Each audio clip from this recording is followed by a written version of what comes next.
everyone, I'm Catherine and welcome to my channel. So today I have a very hectic Alexis Sharkey case update. So if you're not familiar with the facts leading up to Alexis Sharkey's murder, I've already completed a full video on that, so I'll pop the link to that video in the description. But if you're not familiar with the facts of this case, I recommend that you watch that video before you watch this video. By way of an extremely brief summary of the facts, so Alexis Sharkey was a beautiful young woman who was murdered in November of 2020. She was married at the time of her murder to a man named Tom Sharkey. There was a significant age gap between Tom and Alexis, and Alexis was known by her friends to be a very kind-hearted, lovely, genuine, beautiful person, and everyone was devastated when her body was found at the side of a road, completely naked, and she was found by some workers in the local area. Now, her body was found quite close to her home, the apartment in which she lived with Tom Sharkey. Now, when her body was found, the people who found it noted that she looked like a mannequin and her body was squeaky clean. Now, the autopsy results indicated that she was killed by way of strangulation. And after this was released, the information was released, the case someone went quiet and everyone was kind of waiting for someone to be arrested. Now, there were a lot of case theories and hypotheses of who may have killed Alexis, but most people in the forums that I went on and in social media really were of the view that it was Tom Sharkey, her husband, who committed the murder.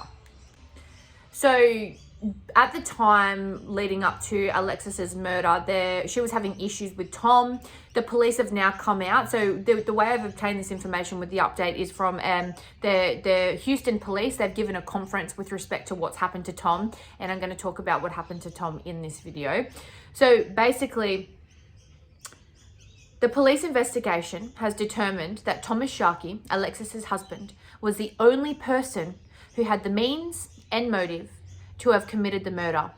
So they have been able to eliminate all other suspects. So as I said, this case went crazy on social media.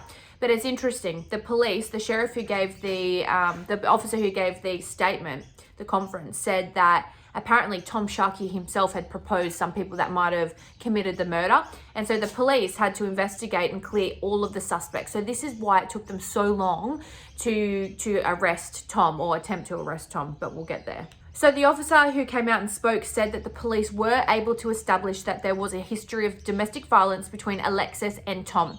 So one of the reporters had asked, well, how do you know? And the police confirmed that they were able to identify this by speaking with a lot of witnesses who knew both Tom and Alexis. So they were able to establish that there was a history of DV perpetrated by Tom to Alexis.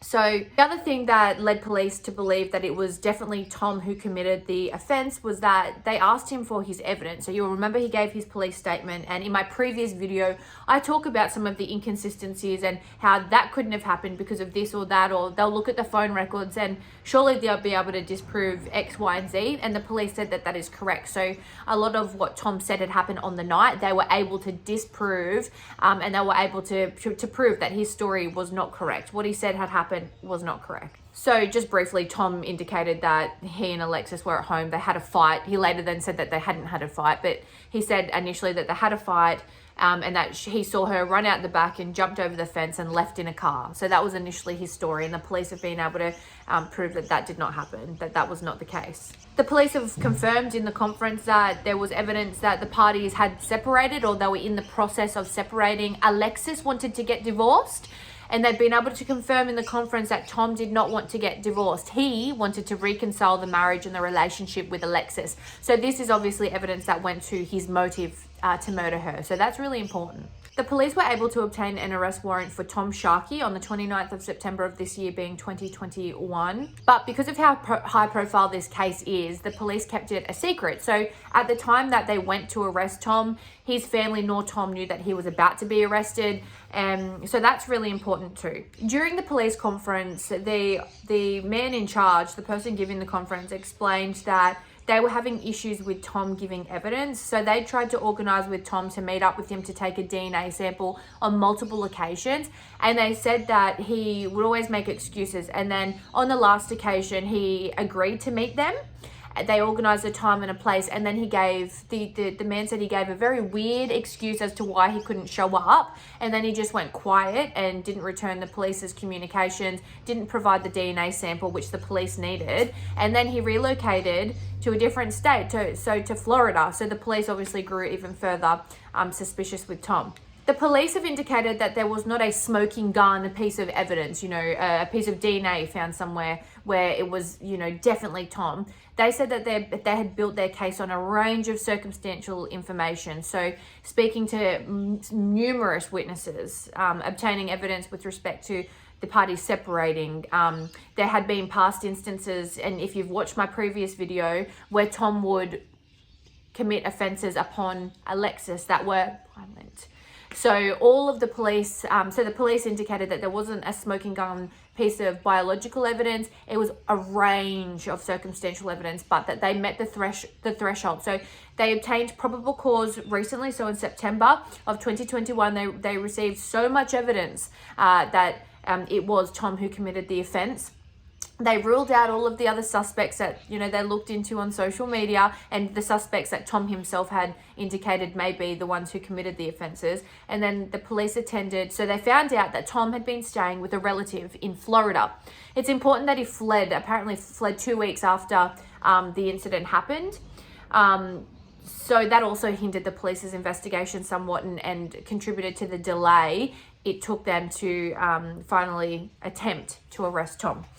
So they found he was living with a relative. They kept it all secret because of how high profile the case was. The police officers attended the house, knocked on the door. Apparently Tom became aware that the officers were there. He went upstairs of the house, and that's when he got a firearm and he himself in the head. So he himself. And that's what happened to Tom, and that was the cause of his death.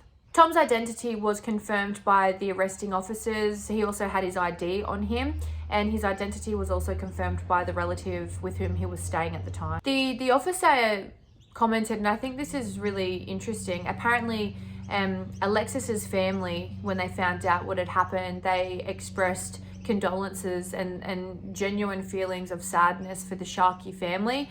As I said, the Sharkey family nor Tom knew that the police were really coming down on him and that he was about to be arrested. So this came as a very big shock to them. And I think it shows what type of people Alexis's family are, the Ravenel family are, because, even through, a lot of people might find it difficult to feel sorry for his family, but they felt extremely saddened by now what his family have to go through. And the officer comments how both families now are going through such a terrible, sad time. During the conference, they made it very, very clear that they were, as certain as they could be that it was Tom who committed the murder.